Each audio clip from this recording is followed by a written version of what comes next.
Amigas y amigos de Sinvergüenza, yo soy Shoshana Turquía y hoy estoy contentísima porque tengo a una maga de la comunicación, las relaciones públicas, la responsabilidad social, mi queridísima Marisol Blanco, bienvenida, ¿cómo estás? Muy bien, Shosh. Muchísimas gracias por la invitación. Muy contenta de estar aquí contigo, de estar platicando como eres, ¿no? Relajada, amena, divertida, inteligente y me encanta que me hayas abierto este espacio para compartir un poco esta Es tarde. que la verdad me matas de curiosidad, eh, porque más o menos nos graduamos al mismo tiempo, yo de Relaciones Internacionales y tú de Comunicación, y tú dijiste, yo de aquí soy, la comunicación es mi pasión, el RP lo traigo en la sangre, y te fuiste como Sí. cohete. Y has estado en las industrias más demandantes de este país, la industria farmacéutica, la industria automotriz.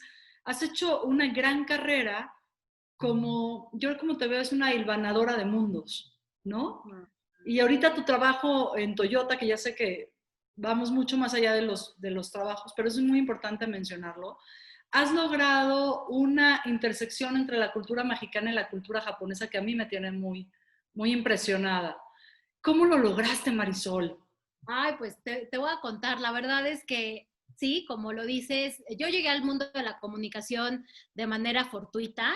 Jamás en mi mente de niña, ni de adolescente, ni de casi adulta, cuando tomas la decisión de a qué te quieres dedicar, pensaba yo en la comunicación, ¿eh? Yo siempre estaba en el lado de quería estudiar arte dramático, bellas artes, y entonces estudié en una prepa de bellas artes y mi vida era la vida social, las humanidades, la artisteada, ¿no? Y prácticamente el teatro clásico me mataba y mi sueño era justo estudiar en la Escuela Nacional de Teatro. Por razones de la vida, total, terminé dejando la preparatoria de Bellas Artes, me voy con mis papás a Chiapas, que por el trabajo de mi papá tenía que ir yo, bueno, no tenía, más bien yo tomé la decisión de irme con ellos, ajá, porque soy la más chica de 5 hermanos y como que en esa época mis hermanos ya se estaban casando o estaban ya empezando su vida laboral y pues la verdad es que lo que menos les importaba era una chamaca de 18 años, ¿no? Estar al pendiente de ella y entonces pues yo dije, no, ¿saben qué? Mejor me voy con mis papás a donde ellos estén. Y fue de las mejores decisiones de mi vida, Josh, haber podido compartir más tiempo con ellos justo en esa etapa y una de las, pues como que de las cosas que tuve que sacrificar de alguna manera, si lo queremos llamar así, fue pues tener que dejar este sueño de terminar mi preparatoria en Bellas Artes y empezar la carrera en la Escuela Nacional de Teatro. Y pues bueno, la vida me fue llevando.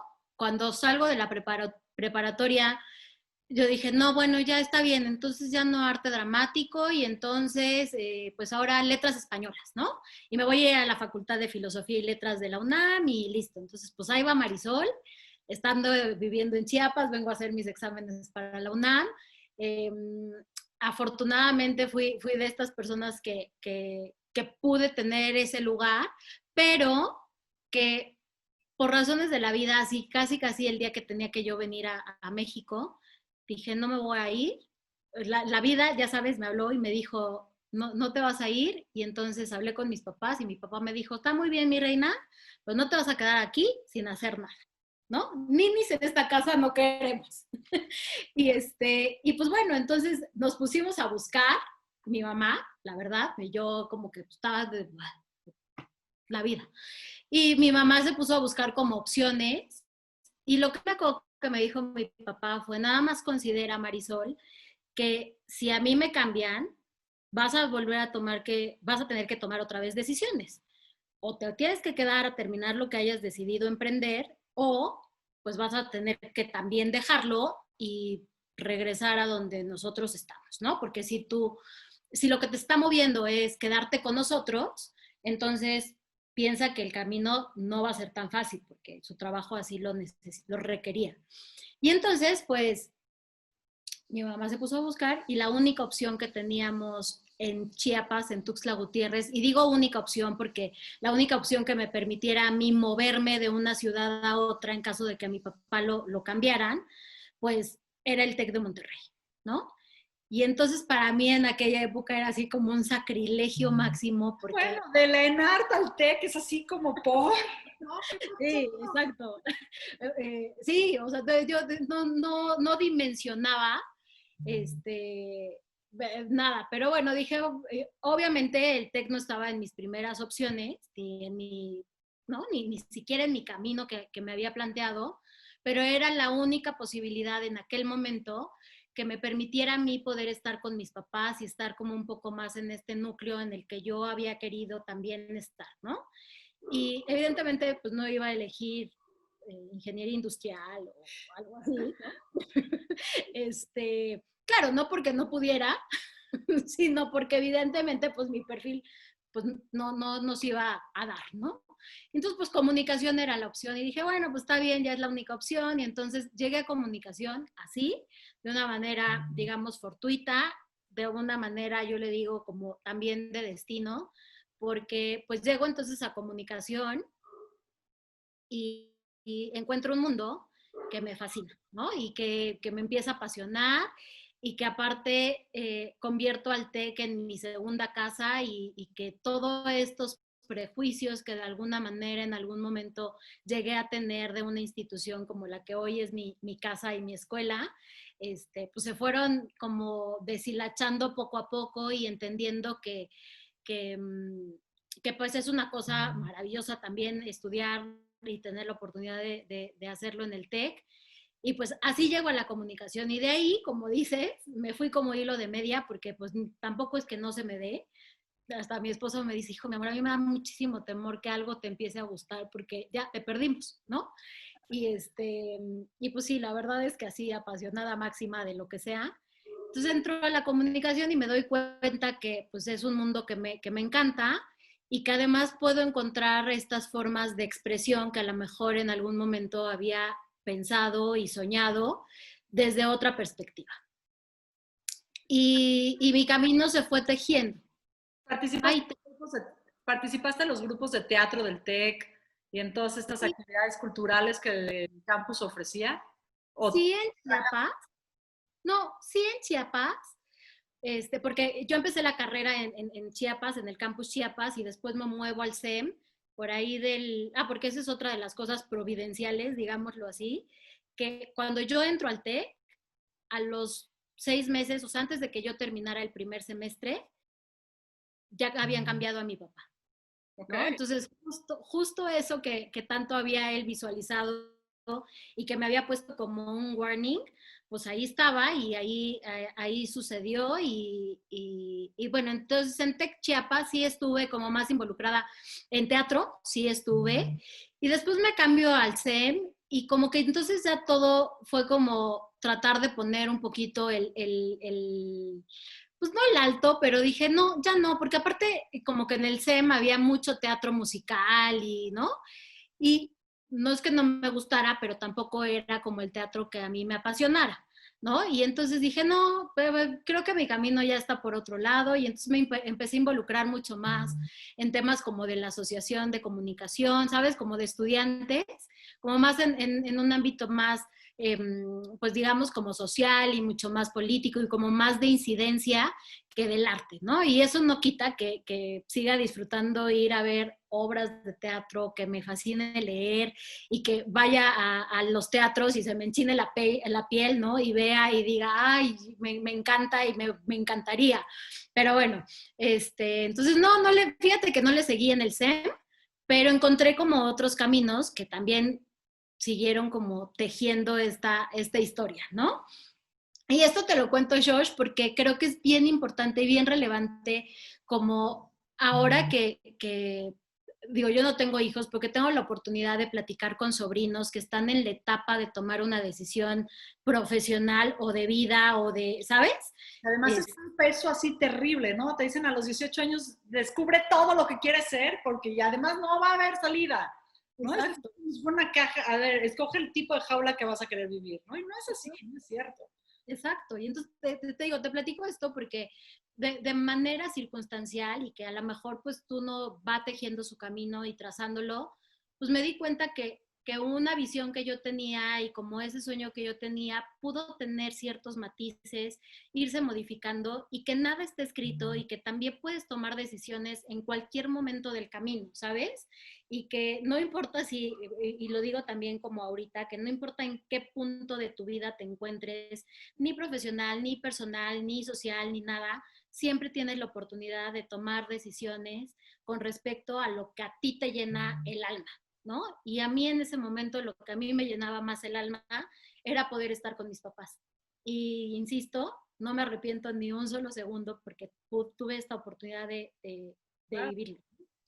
Y, y pues ya llegué a la comunicación, toda una carrera, digo, una carrera estudiantil, universitaria, y después salgo y bueno, en la carrera universitaria también me doy cuenta de que hay muchas áreas de la comunicación. Nunca para mí el tema de la producción de los medios fue como lo que más me llamaba la atención. Me llamaba más la atención, por ejemplo, toda la parte de las teorías, de la investigación de la comunicación, de la semiótica, un poquito más hacia ese lado. Y después descubro a las relaciones públicas, ¿no? Con un profesor, Octavio Islas, me acuerdo mucho. Y me acuerdo mucho porque, pues porque recuerdo que el primer parcial de esa materia, o sea, mi primera calificación fue .3, ¿no? De 100. Y yo dije, no, esto no puede ser. Y entonces, pues, sabes, como que empecé a involucrarme muchísimo más. Él también me ayudó a, pues, a entender mucho mejor y más este mundo de la comunicación estratégica. Y ahí me quedé.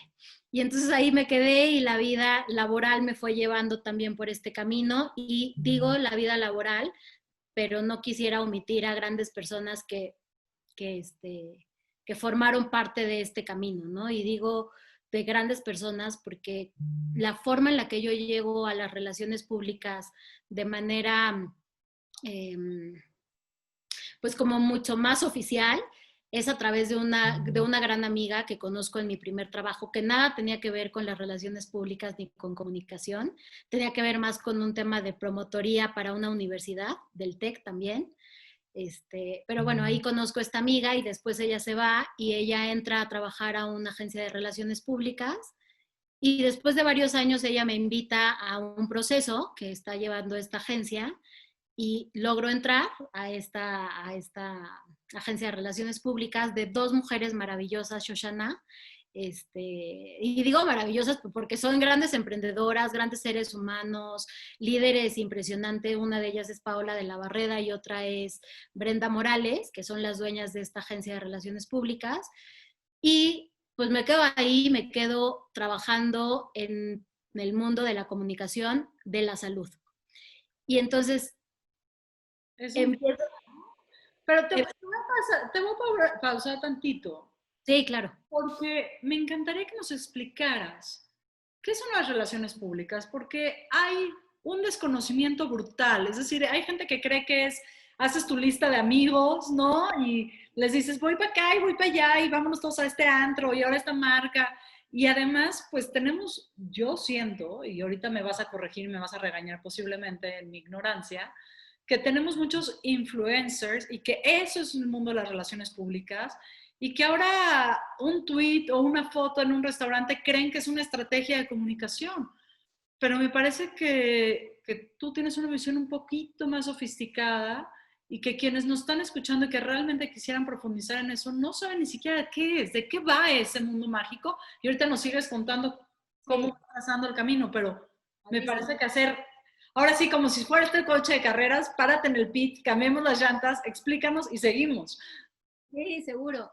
Que me encanta que hagas esta pregunta porque tienes toda la razón. De pronto las relaciones públicas se interpretan como, ay, los que se las viven en los viajes, pero en las fiestas, pero en el cóctel, pero, ¿sabes? En todas estas cosas tan flashy que pueden parecer, que por supuesto que también son eso, por supuesto que también forma parte de una estrategia de los eventos, pues las relaciones públicas es una rama de la comunicación estratégica que tiene como fin poner en contacto ya sea a una persona, a una imagen pública, que es una persona, a una compañía, a una empresa, a una institución, a una organización, you name it, en contacto con todos sus públicos, ¿no? Y todos sus públicos son internos y externos. Si hablamos de una empresa, pues es de todos sus asociados o todos sus colegas, todos sus empleados, de todos los inversionistas,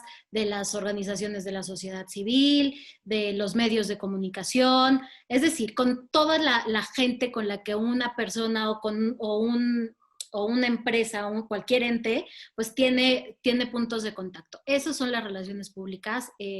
Yo siempre digo que mi mejor analogía de las relaciones públicas tiene que ver con, bueno, son dos. Una analogía es en el mar, en la playa, pues está la arena, ¿no? Y hay granitos de arena y ahí están. Y de pronto, pues las olas van cayendo sobre la arena hasta que la sigue erosionando, hasta que eso se convierte en una roca con el paso de mucho tiempo y al final el agua llega a esa roca y lo que genera es una gran ola, ¿no? Y genera una gran ola y entonces esa gran ola es el posicionamiento. Y entonces, para mí, las relaciones públicas es una mezcla entre identidad a lo largo del tiempo para generar una reputación, para generar una imagen pública. Y entonces... no es un tweet y no es un Instagram, ojo. Bueno, evidentemente hoy el tweet y el Instagram y una Insta Story, lo que sea, o sea, un post en donde quiera que esté, hoy forma parte de una estrategia de comunicación, sin duda, porque ahí es donde están, ¿no? Pero al final, o sea, porque ahí es donde está parte de los públicos y donde están las audiencias.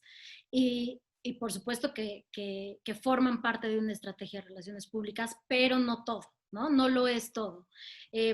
Sí vemos que hay una tendencia súper creciente hacia las redes sociales y hacia la comunicación digital, pero también hay estudios bien interesantes, Shoshana, en donde hablan de la credibilidad que tienen los diferentes canales o medios de comunicación. Entonces, tú puedes ver en una estrategia que puedes crear muchísimo alcance a través de las redes sociales con tu mensaje, pero puede ser que la credibilidad de ese mensaje sea muy bajo. Siempre vas a necesitar tener a otras audiencias que estén hablando de ti como un tercero, ¿sabes? Claro. Y que te ayuden a generar eso. Entonces, es un ejemplo súper claro. ¿Qué haces tú cuando ves una noticia en redes sociales? O sea, en redes sociales de un comentario de Marisol Blanco o whatever. ¿Qué haces tú? ¿Cuál es tu siguiente paso? Pues primero ver quién la escribió y de qué fecha es, porque entre los fake news y las... No, es terrible. A mí lo que me asusta de este mundo contemporáneo de la comunicación es que poco sabemos de quién está comunicando y para qué nos lo está diciendo, ¿no?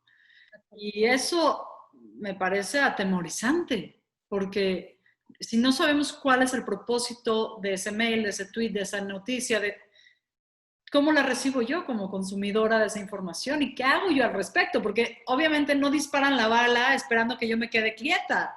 Es decir, toda comunicación busca una reacción. Exacto, totalmente. Nos hemos vuelto muy reactivos. Muy reactivos, pero aparte creo que también es donde debe de entrar pues este trabajo de colaboración y de comunidad, de, de también ir poniendo esos saltos, ¿no? Y también de ir educándonos a nosotros mismos, pero también a nuestro círculo más cercano y después el siguiente círculo y así, en tener toda la sensibilidad y todo el cuidado de la información que recibimos y por los medios que los recibimos, ¿no?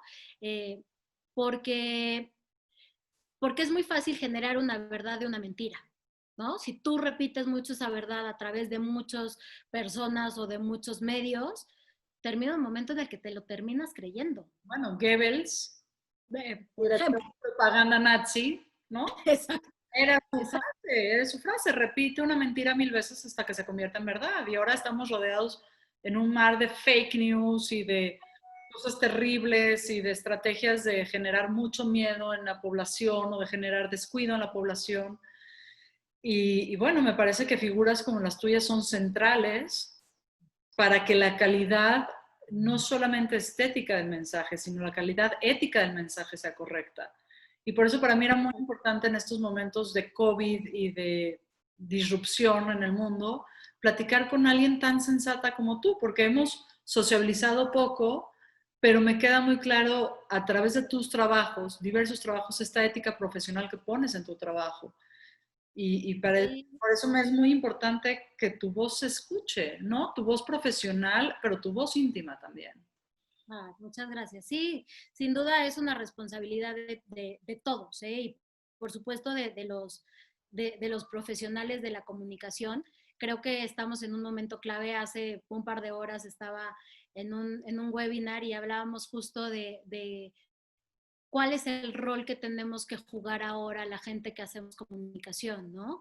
Y no porque tenga que cambiar este rol del que teníamos antes, simplemente que hoy tiene que ser un rol muchísimo más consciente de las implicaciones que puede tener en la vida de las personas, porque al final, o por lo menos así he tratado yo de entenderlo como mi función en toda mi carrera profesional, es ayudar a que la vida de las personas cada vez sea mejor. Ese es por un lado. Pero por otro lado está ya ahí un tema muchísimo más íntimo y muchísimo más de Marisol, de mi propósito de por qué hacer comunicación y por qué hacerla en estas industrias. Y tiene mucho que ver con el hablar bien de México. O sea, para mí es fundamental que en los trabajos que he podido estar, tener esta oportunidad de gritarle al mundo de verdad, o sea, lo fregones que somos en este país, que tenemos muchísimas cosas de las cuales tenemos que seguir trabajando y seguir empujando para que esto mejore, sin duda alguna, pero que ya traemos una carga muy importante de cosas muy exitosas. Entonces, La piel chinita, ¿no? En un momento donde la marca México, la marca País México, ha sufrido tanto bombardeo interno. Yo creo que es un bombardeo. Imagínate si esto fuera una empresa, los propios colaboradores de la empresa estamos reventando la marca. exacto, Eh, exacto. que tú tengas esta determinación durante tantos años de carrera. Hay algo que necesito que me expliques porque me está haciendo un poco de contradicción. Y ahorita regresamos a cómo estas dos mujeres nos seguimos por donde quieras. ¿no? Pero tú dices, poner en alto el nombre de México, y yo te he visto, y te he visto cómo lo haces, pero lo haces a través de marcas internacionales. Explícanos cómo, o sea, porque ahí parece una esquizofrenia, ¿no? Oh, bueno, nada que ver conmigo. Pero no, la verdad es que sí, creo que una de las grandes oportunidades de decirle al mundo de por qué México es fregón y por qué los mexicanos lo somos también, tiene que ver con esta capacidad de estos grandes corporativos internacionales y globales de tomar la decisión de tener operaciones en el país, ¿no? Entonces, yo me acuerdo, por ejemplo, cuando tuve la oportunidad de trabajar en Pfizer, pues una empresa norteamericana o sea, que hoy está como en boca de todos, porque aparte es una de las marcas que está empujando muchísimo para la vacuna contra COVID-19, este, pues el orgullo de que además en México estuviera la oficina regional de Pfizer, no solamente la de México, sino también la de Centro y Latinoamérica. Y eso habla pues también de que las compañías globales y una compañía como Pfizer pues reconocía y reconoce el talento que hay en el país, la incidencia que hay en el país, en la economía y también en la operación de una farmacéutica que de verdad es muy, muy grande y muy importante a nivel internacional. Después me voy a DHL, bueno, es cierto, después de Pfizer me voy a Toyota y cuando yo llego a Toyota, pues pensaba en muchas cosas. Bueno, ahí también tuve que tomar otra decisión de vida porque dije, si me quedo también en Pfizer o en el mundo de la farma, pues me voy a seguir aquí. Yo sé que como es Marisol, se va a seguir de largo en el mundo de la salud. Y para mí era muy importante como comunicadora, pues ampliar un poquito el panorama también, ¿no? Y vivir como nuevos retos. Y entonces, en esta determinación y propósito profesional, me puse a pensar y dije, solo hay dos industrias a las que me gustaría irme ahorita. Y entonces una era la automotriz y la otra el turismo. por obvias razones. Primero, no crean que por lo fancy y estas cosas que todo el mundo dice, ay, es que qué maravilla. De Los Cabos. Es porque no quiero vivir de los, exacto, de los coches y la velocidad y la adrenalina. No, la verdad es que para mí el racional por ahí del 2012 tenía más que ver con que la industria automotriz era la industria que estaba generando más empleos en México en aquella época. Entonces, para mí era también como este tema de decir, claro, por algo esta industria está volteando a ver a mi país como un país estratégico por geografía, por talento, por lo que tú quieras, ¿no? Entonces, o el turismo, pues para ahí sí nos quedaba como mucho más obvio el tema de hablar de México. Y la vida me llevó a Toyota, ¿no? Y agradezco muchísimo, la verdad, ahora lo pienso, haber llegado a Toyota, porque yo creo que si hubiera llegado al mundo automotriz en otra marca, no estoy tan segura que me hubiera apasionado tanto. Y lo digo, pues pasa que Toyota para mí es ha sido una gran oportunidad de vida de, de encontrar en una compañía muchos de los valores que yo tenía ya en mi ser, ¿no? Y que tenía mucho que ver con el tema del respeto por la gente, que es como muy, muy japonés, ¿no? Y tiene que ver mucho con la honorabilidad y con el respeto y pues con la educación y, y la otra la mejora continua, que también por obvias razones y por la familia en donde yo quizá crecí, siempre estuvimos muy enfocados a ver, mija, si lo vas a hacer, lo vas a hacer bien, ¿no? Y si no te sale bien en la primera, pues lo intentas la segunda y la tercera, y si fallas, no te preocupes, ¿sabes? Como en esta dinámica familiar no tan, y de crecimiento, no tan restrictiva, porque aparte quiero que sepan que soy hija de un militar que fue general ya al final, entonces todo el mundo me dice, claro, es que seguro tú tuviste una educación súper así, y yo tuve la fortuna de tener a dos padres de verdad muy abiertos en su mente y en su forma de formar a sus 5 hijos, y la fortuna de estar con 4 hermanos que mayores que también me permearon eso y que tiene que ver con ¿Son hombres o son hombres? un hombre, no, somos 4 mujeres y un hombre. Ok. Este, y te digo, o sea, con una visión no de, no de satanizar al fracaso, sino al contrario, como, a ver, si la regaste, no importa, la decisión que tomaste o lo que haya pasado, puedes superarlo, y que de alguna manera viene como, no viene tan, o por lo menos en mi época, no era tan, pues tan popular esta forma de verlo, Josh, ¿no? Porque lo más popular era, ay, la regaste, eres un fracaso, ya no vas a poder recuperarte, ¿no? La verdad es que creo que... Claro. Yo Porque, a los pacientes les digo, vamos a fallar y va a ser un desmadre. Igual lo tenemos que hacer. sí, exacto, Mientras más rápido falles, más rápido vas a aprender cómo sí hacerlo bien. Qué padre exacto. tienes esta filosofía de mejora continua. Sí, y te digo que lo encontré, o sea, a lo mejor no lo había descubierto como de manera tan, pues tan consciente, porque pues creces así, pero cuando llego a una compañía como Toyota, en donde los dos valores o los dos pilares más importantes de la compañía son estos dos, que uno es el respeto por la gente y el otro es la mejora continua, pues entonces descubro un mundo además fascinante que tiene que ver con los coches, con la adrenalina, con la velocidad, con el diseño, pues con muchas cosas, y con algo bien particular, Josh, que me ha tocado trabajar con los medios de comunicación especializados en temas de coches, y que es gente apasionada al mil, ¿sabes? ¿A O ti sea, te gustaban los coches antes de entrar a Toyota? pues fíjate que no, o sea, me daban un poco como que lo mismo, ¿no? O sea, tuve mi primer coche, manejaba un coche, y para mí era, llévame del punto A al punto B y that's it. Y claro, cuando entro y entonces yo veía así boletines de prensa, y yo, pero ¿por qué están hablando de la fascia, no? O del diseño lateral, y yo decía, o sea, ¿a quién le interesa? Who really cares?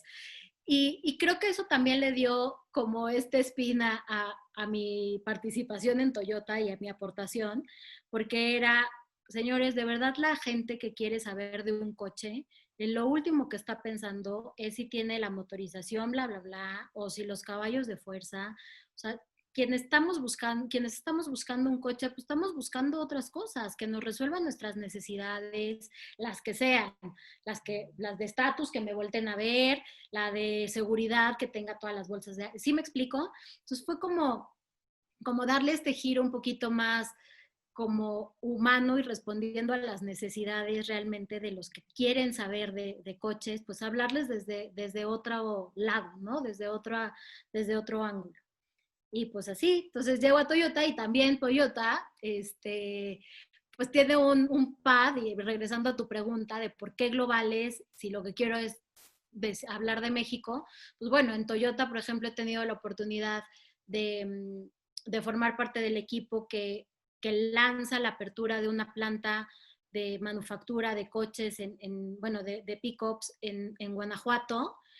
Y eso también es hablar muy bien de México, porque, a ver, una empresa internacional, global, japonesa, pero con una presencia impresionante en Norteamérica, decide poner una planta en nuestro país para satisfacer el mercado norteamericano. Es decir, el mercado norteamericano compra las pickups que nosotros estamos haciendo, ¿sabes? Que manos mexicanas, con la calidad que tenemos, estamos haciendo para ese mercado. Entonces, es hablar también bien de México. Pues tengo la oportunidad de ir también a algunos autoshows internacionales, eh, y me encanta ir con un grupo de periodistas y ver que nuestros periodistas son de los primeros en preguntar a los ejecutivos internacionales, que hacen preguntas inteligentes, ¿sabes? Creo que de alguna forma también construye a este propósito. Y después de Toyota me voy a DHL, al mundo de la logística también.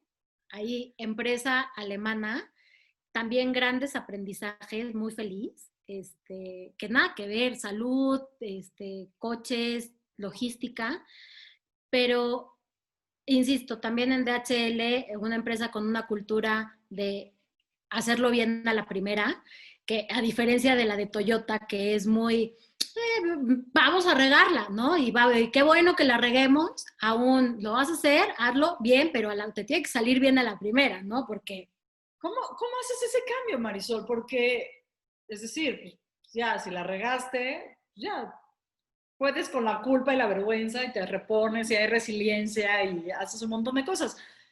Pero esta cultura del perfeccionismo, ¿cómo brincas hasta allá? pues, Tú como persona. pues quizá también, Josh, tiene que ver con esta parte esquizofrénica de la que hablas, ¿no? Porque pues porque sí, creo que de manera muy natural fue, pues sí, cierto, o sea, ¿por qué tengo que hacer las cosas pensando en que me voy a equivocar? ¿No? O sea, si las voy a hacer bien. Y ojalá me salga bien a la primera, ya, pues si no me sale bien a la primera, y creo que también es esta forma de llevar a las organizaciones, pues también inyectarles otros aprendizajes también a las culturas organizacionales, ¿no? Que no todo es tan perfecto como en el caso de bien a la primera, ni todo es tan let it go como reguémosla 20 veces. Y llegar a ese punto medio. Entonces, también estuve muy contenta en DHL y hice lo mismo, exactamente lo mismo, comunicación, RP y responsabilidad social en un mundo de la logística, que evidentemente es muy diferente la forma de hacer comunicación ahí es mucho más institucional o mucho más de contacto con los clientes. Y fue una gran experiencia porque ahí tuve la oportunidad de vivir los 35 años de DHL en México. Okay. Y entonces a mí me tocó como formar parte del equipo de toda la comunicación, tanto nacional como internacional, porque, insisto, DHL también es una empresa muy global, en donde las historias de cada país se contaban. Y ese año en particular, que fue el 2015, era el año como de DHL en México, y era la historia que se contaba al mundo y en todas las operaciones de DHL. Entonces también fue súper gratificante esa parte. Y después de un tiempo, como de casi 2 años, me vuelven a llamar de Toyota y me dicen que si quiero volver a formar parte del equipo. Y la verdad es que no lo dudé ni un segundo, ni un solo segundo, este, por muchas cosas. No porque no estuviera contenta en DHL, por el contrario, creo que estaba aprendiendo muchísimo, pero había algo en mi ser, en mi interior, que me decía, cuando te fuiste de Toyota, yo creo que algo te faltó, Marisol, ¿no? Y tenía que regresar a cerrar el círculo que no se ha cerrado todavía, ya son 4 años, casi 5, No has que, re explicado qué es. que regresé a Toyota y muy contenta. La verdad es que muy contenta también porque en esta cultura he tenido la oportunidad de crear mucho y de tener esta libertad. De hecho, uno de mis primeros jefes me decía, es que tú eres como Montessori, Marisol. O sea, a ti te tenemos que dejar nada más así, solita, y ya tenemos que dejar y verte cómo lo haces. Y creo que esa es una de las riquezas también, que está basada en el respeto por la gente, de dejar que la gente pues que tiene una posición y que tiene la oportunidad por sus conocimientos, por su experiencia, por lo que sea, que implemente y que active, ¿sabes? Y esa es una de las grandes cosas. En el camino me he divertido, pero lo que quieras, muchísimo. Te voy a explorar un poquito, si me lo permites. No, dale. Son 3 industrias que suenan muy masculinas en su rostro, ¿no? La gran crítica a la farma es que se hacen medicamentos para hombres y de refil para las mujeres, ¿no? Y que los perfiles no son tan claros y hay mucha crítica sobre eso y los rostros de las farmacéuticas casi siempre tienen rostro de hombre. Y después, ni se diga en el mundo de los coches, o sea, a mí que me fascinan los coches y me fascinan por idiota, porque me gusta mucho la adrenalina, ¿no? Y me encanta y jamás voy a tener una mamá van, pero sí voy a tener una 4x4 porque prefiero subirme al monte, ¿no? Que estar dando vueltas en el suburbio. También tiene un rostro de hombre y además es muy masculino en su apariencia y en su forma y en su discurso público, así de, tiene 432 caballos, ¿no? Y así como, no, espérame, hay otras cosas que también son interesantes. Y además, de ahí a la logística, que ahora sí que tú piensas en logística y piensas al hombre cargando el paquete de ADHL, ¿no? O sea, no hay, no, yo les hago un reto ahorita a los que están escuchando sin vergüenza. Si yo te digo, imagina una persona que hace mensajería, te vas a imaginar un hombre. Sí, sí, sin duda. ¿Cómo le hiciste? Uno, siendo mujer, para avanzar tan profundo y tan hacia adelante, porque no es lo mismo tener la gerencia y ser la responsable de la comunicación, de la responsabilidad social y de las relaciones públicas, y tener a tu cargo a todo el equipo que lo hace, que estar hasta atrás en el equipo. Uh-huh. Y me parece que ahí hay algo de tu persona que puede ser una muy buena lección para todas las que están atrás diciendo, espérense, también nosotras queremos estar en estas industrias. Sí. ¿Cómo? Bueno, primero, la verdad, digo, yo creo que no hay una fórmula como mágica. Este, y si existiera, por favor avísenme. Este, no, pero creo que la primera es justo no formar parte de quienes piensan que son industrias masculinas, ¿no? Porque si de entrada tú dices, ay, no, mejor, yo creo que no, qué miedo, porque la industria automotriz es solo de hombres, ya llevas gran parte perdida. Esa es la primera. Primera, ser consciente que no hay industrias de género, ¿no? Que de manera, pues sí, ¿No hay o no debería de haber? no debería de haber, ¿no? No debería de haber y no debería de haberlo en nuestras mentes y en nuestro sentido. Entonces, esa sí te la puedo decir. Yo nunca me puse a pensar, ay, no, la iré a armar ahí porque pues parece que es de hombres o no la iré a armar. La verdad nunca lo pensé. Por hecho que la ibas a hacer. Pues sí, la verdad. Este, la segunda, y creo que tiene que ver más con no de lo que yo hice, sino de lo que alguien más hizo en mí y en las compañías, y tiene que ver con esta responsabilidad de la sororidad entre nosotras, ¿eh?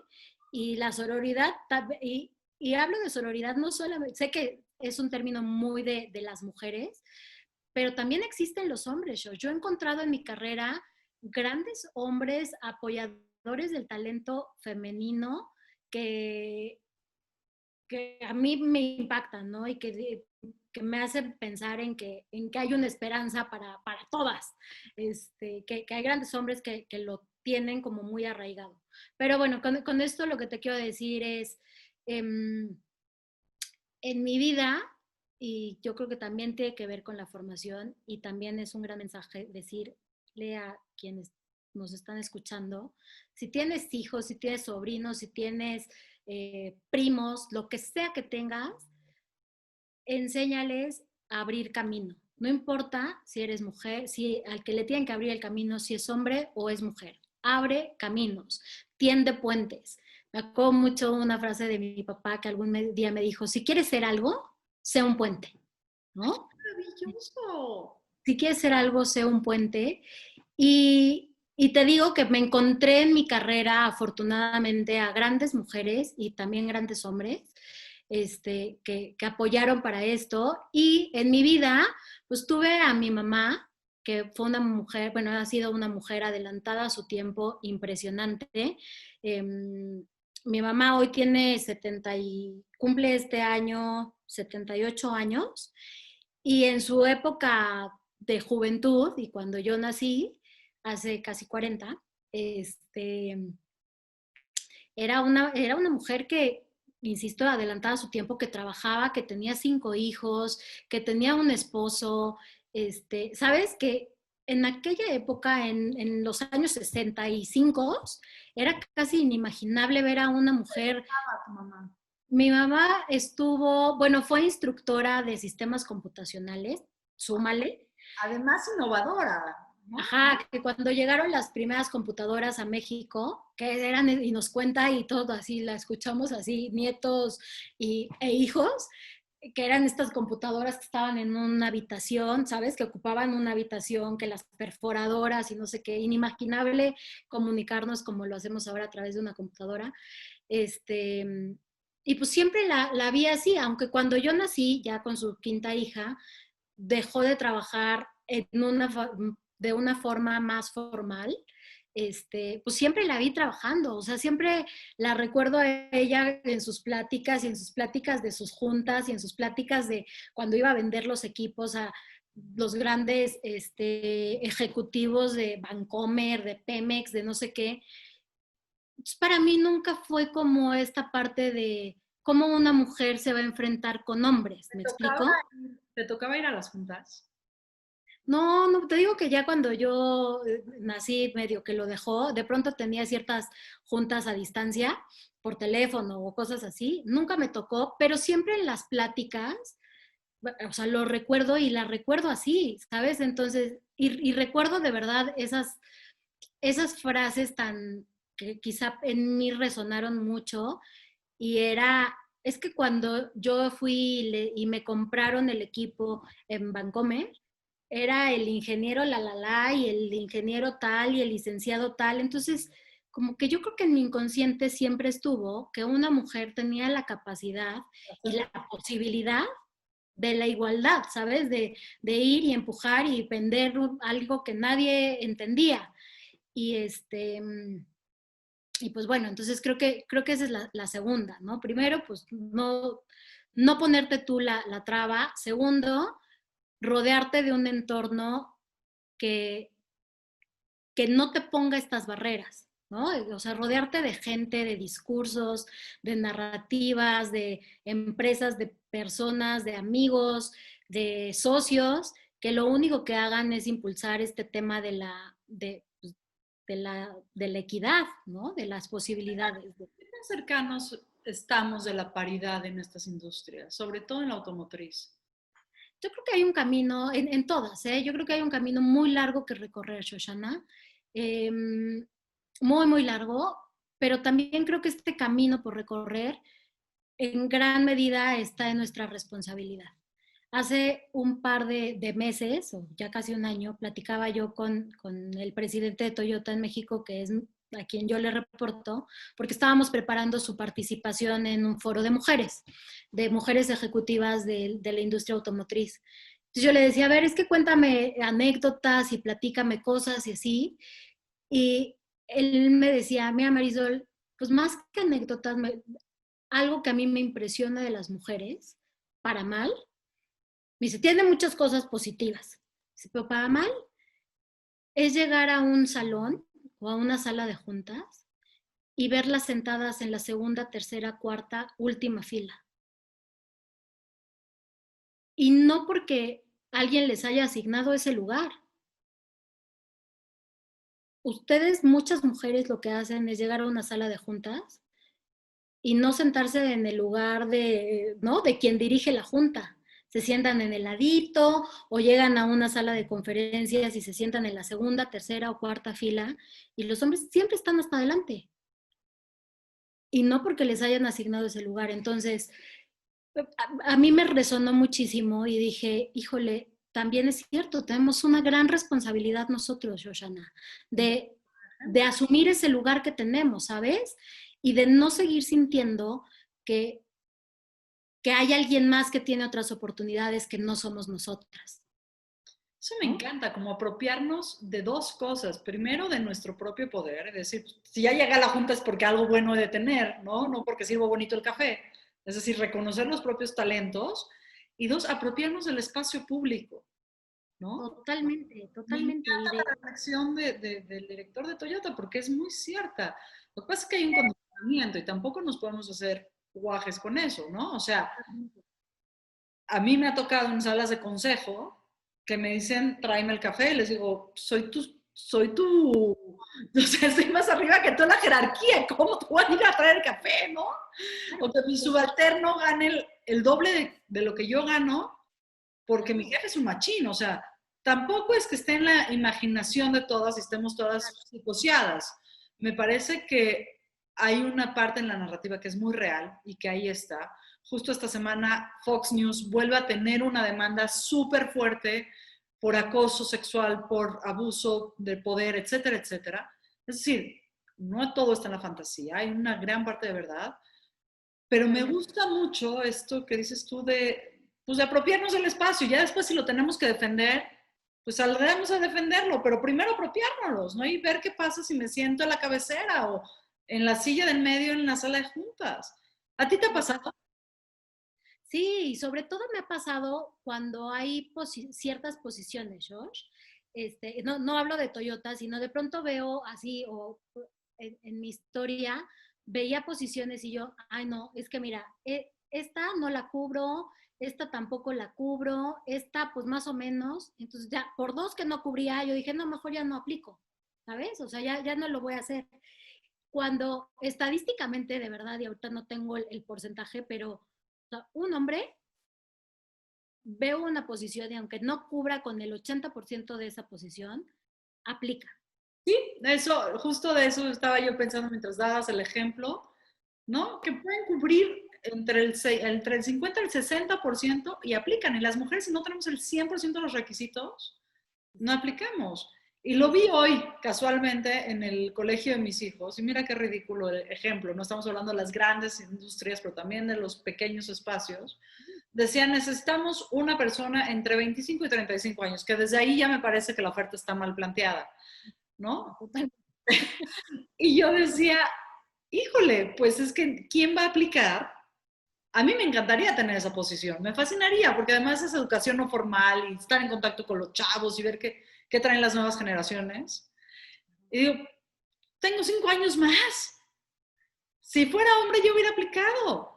Y en el chat de mamás, donde pusieron la aplicación, todos dijeron, no, pues te equivocaste de chat, aquí todos somos cuarentonas, ¿no? Y es este juego que dices. ¿Cómo lo rompes, Marisol? ¿Cómo rompes esa barrera que ya tenemos tan introyectada? Pues yo creo que regreso al punto y es un tema de apropiarte, de saber que, o sea, de entender tus capacidades y de entender también lo que sí puedes dar y quitarte como a un lado esta, eh, pues esta mentalidad de no, es que seguro va a haber alguien que la tiene mejor que yo y entonces igual y la voy a perder, igual y alguien, ¿no? O sea, a ver, ve, inténtalo. Mismo ejemplo que, o sea, misma actitud del ejemplo anterior, es apropiate de ello, ve, ¿quieres ir? Aplica, bueno, ya, si te dicen que no, pide el feedback, ¿no? Pide, a ver, ¿me puedes dar las razones por las que no cubrí con la posición o por qué si tengo 5 años más era un factor determinante?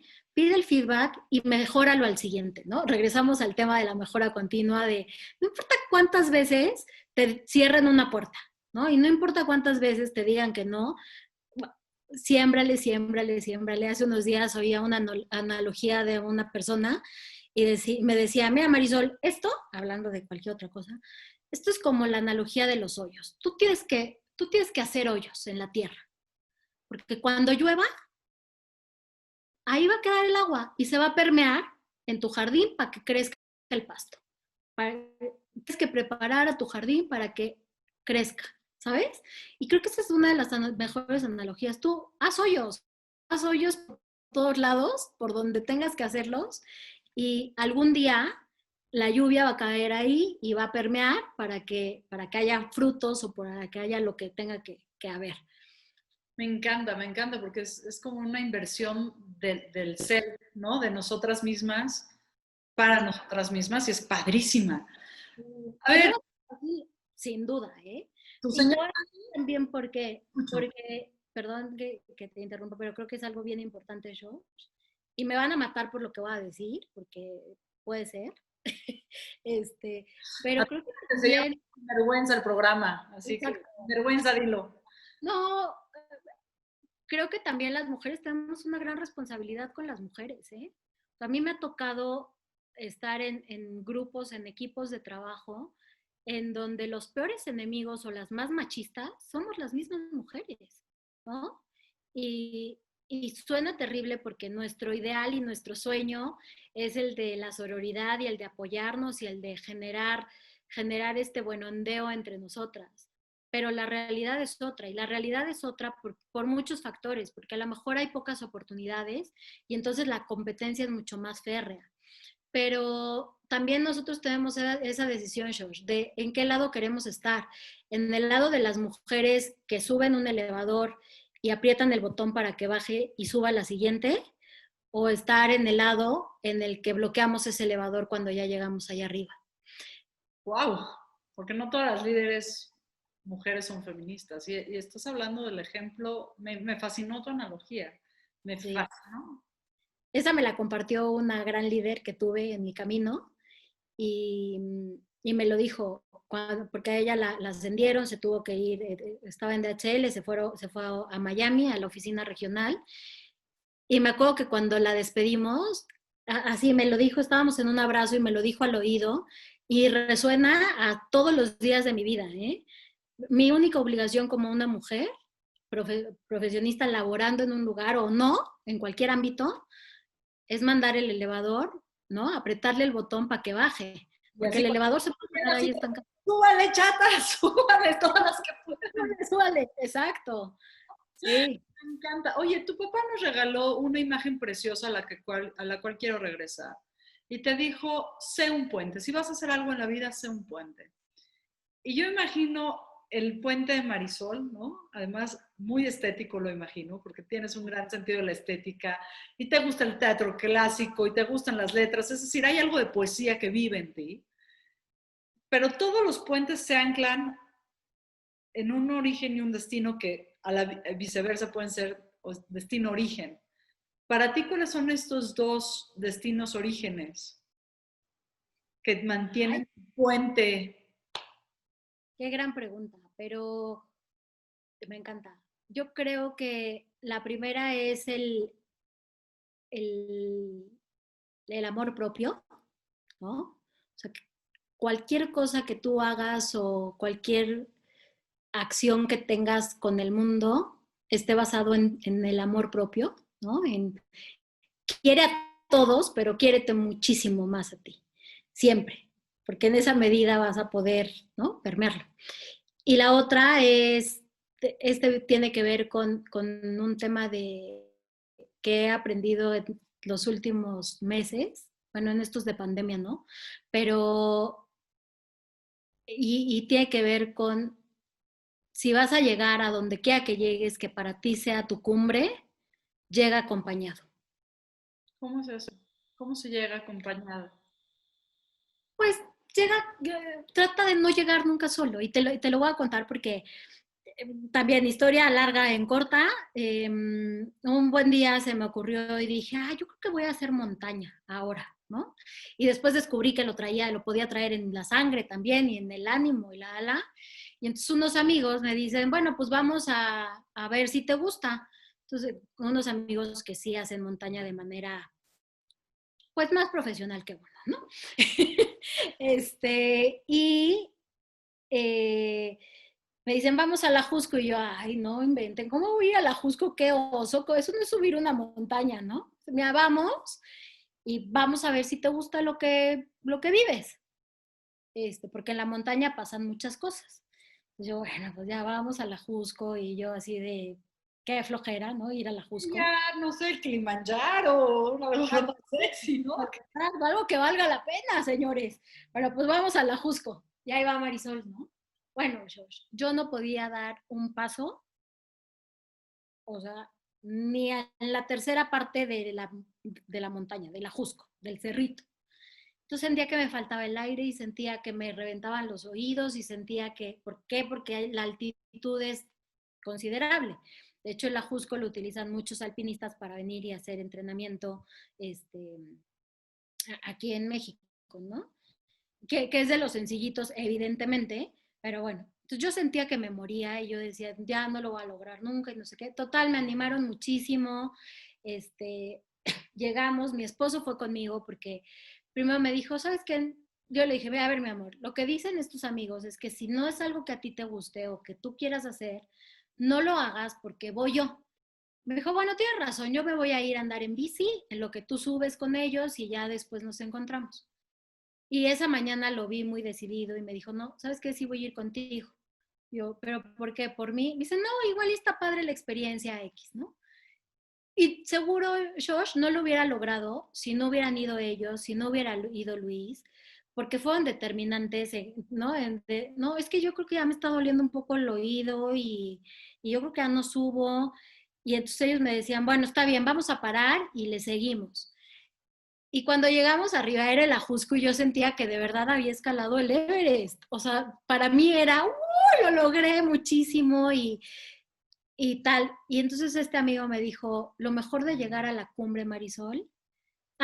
Porque cabe resaltar que estos amigos pues tienen una condición diferente y subían muy rápido y regresaban un poco por mí y así. Y llegó un momento en que yo los vi que estaban sentados esperándome y les dije, no, no, denle, ustedes sigan. Y me dijo, no, aquí te esperamos. Entonces, como que me esperaron y hay una parte en donde no se alcanza a ver qué sigue, pero lo que sigue es pues ya como esa parte de la cumbre de la Jusco. Y me esperaron y entonces me dijeron, da el siguiente paso. Entonces, cuando doy el siguiente paso, llego y lo veo y me dicen, lo lograste, lo logramos juntos. O sea, fue de verdad un momento y me lo dijeron, lo mejor de llegar a la cumbre, Marisol, no es llegar, es llegar acompañado. Entonces, procura siempre que llegues a una cumbre de una montaña, llegues acompañada. Y después ya descubrí que esta parte de este discurso la da esta Carla Willock, que es una de las alpinistas mexicanas, que además admiro mucho, y que es una de sus frases más recurrentes. La mejor enseñanza que te puede dar la montaña es que si vas a llegar, llegues acompañada.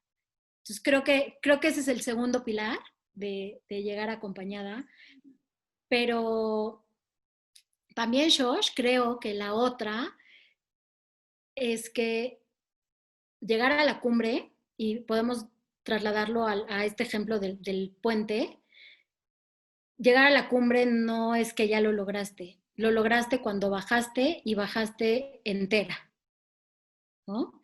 Porque esa es la parte más difícil, que cuando subí el Ajusco, la subida fue muy difícil porque mi condición y porque evidentemente pues no la tengo, ni mi alimentación, ni muchas cosas.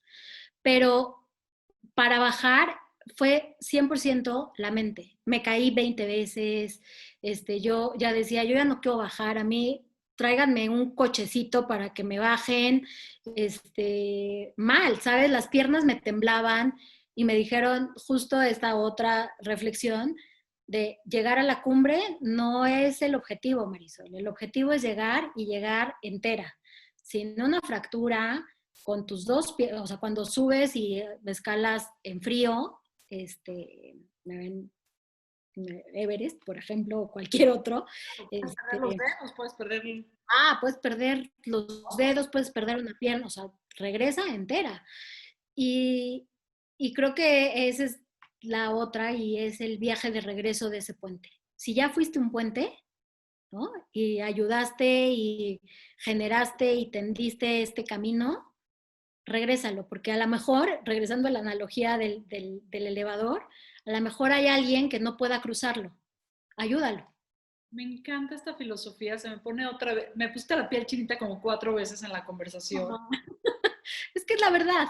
La siento muy honesta, a veces hay una congruencia entre tu acción cotidiana y tu discurso y a mí me conmueve muchísimo.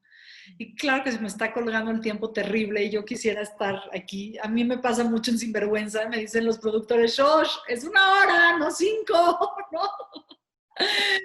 Pero estoy muy agradecida contigo, Marisol. Me quedo con este puente hermoso de amor propio y de regresar completa, transitar, ir y venir a ver quién más necesita algo en este puente tan personal. Me quedo también mucho con la reflexión de este elevador que tenemos que mantener abierto y funcionando para que más gente pueda llegar, para que más mujeres podamos subir y, y sobre todo este orgullo de lo mexicano, ¿no? Que ahorita está tan golpeado y que nos cuesta tanto y nos duele tanto a tantas personas y que tú dices, no, no, no se equivoquen. Seguimos estando, México sigue siendo un país fuerte, vamos por más y bueno, nos faltó hablar de toda la responsabilidad social, así que ya tengo otra próxima cita en este espacio, Marisol, te agradezco muchísimo. Pregunta incómoda, ¿cuál es tu acto más sinvergüenza que has hecho? Ay, estoy muy bien portada. Este, ay, no, pues no, híjole.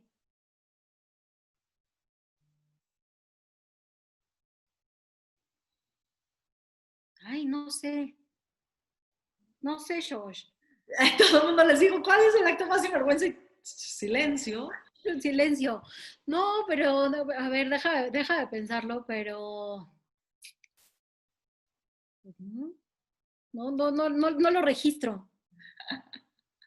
Pues te A ver, metí. dame ejemplos y a lo mejor pues alguno se me... Parece que hay un acto de súper rebeldía de pasar de la ENART, ¿no? Y además, pues la ENART tiene ciertas complicaciones sociales, complicaciones ideológicas, sobre todo frente al TEC, ¿no? Ahí me parece que hay un acto de sinvergüenza decir, estas ideologías y estas formas de pensar, hay algo que sí me acompaña, pero no me sigue acompañando para siempre. Otro acto de sinvergüenza que nos fuiste compartiendo es siendo hija de un militar que llega a ser general, que, ¿no? Quinta hija, pues tú te vas por la libre y haces la tuya y vives sin la sombra de tus 4 hermanas, o sea, de tus hermanas y de tu hermano. Me parece que ahí hay un acto también de sinvergüenza. Sí, más que sin la sombra, al contrario, como muy cobijada por todos ellos. Pero sí, yo creo que, y no sé si sea un acto, pero ahorita que lo dices, creo que la naturaleza de Marisol es rebelde de verdad por naturaleza, ¿sabes? Recuerdo mucho en ámbitos corporativos y en ámbitos no corporativos de alzar mi voz cuando algo no me parece, ¿eh? Y decir no, y no nos gusta que nos hablen así y háblenos bonito, ¿no? Digo, ¿sabes? Háblenos con el respeto que nos merecemos. Y puede ser que esa sea una de las cosas más sinvergüenzas que tenga, ¿eh? Que, que no me importa. Muchas veces alguien me decía que alguien que se dedica a las relaciones públicas y a la comunicación y a hacer la imagen de una empresa tenía que cuidar mucho pues sus palabras y sus ideas y hacia el exterior. Y por el contrario, para mí creo que el acto más sinvergüenza es decir, ¿por qué tengo que cuidar algo que no está en mi esencia, ¿sabes? Y para mí quizás sea un acto sinvergüenza el ser transparente y el ser como muy, pues ser muy auténtico y muy genuino, a pesar de que representes a una marca, a pesar de que representes la hija número tal o representes la hija del general o de Josefina, que aparte era peor que el general, ¿no? ¿No? Que es así súper, puede ser que ese sea como el acto más sinvergüenza, el buscar siempre ser transparente y genuina. Me quedo con esa congruencia, con esa ser transparente, con eso ser genuina. Y te agradezco muchísimo que hayas tomado espacio de tu agenda, de tu cotidiano y que luego me hayas dicho, claro que sí, lo hacemos y que te hayas dejado llevar en esta conversación. Marisol, muchísimas gracias. También muchísimas gracias a toda la gente de Radio 13 Digital que le están chambeando un montón para que estos contenidos lleguen cada vez a más personas. A Erika, a Mariana, a toda la gente que está ahí atrás en los controles y editando el Zoom, ¿no? Esto era un programa de radio y ahora ya somos un programa, quién sabe cómo, pero seguimos haciendo y contando historias. Muchas gracias a todos. Ella es Marisol Blanco, yo soy Shoshana Turquía. Muy buenas tardes. Bye. Gracias, Josh.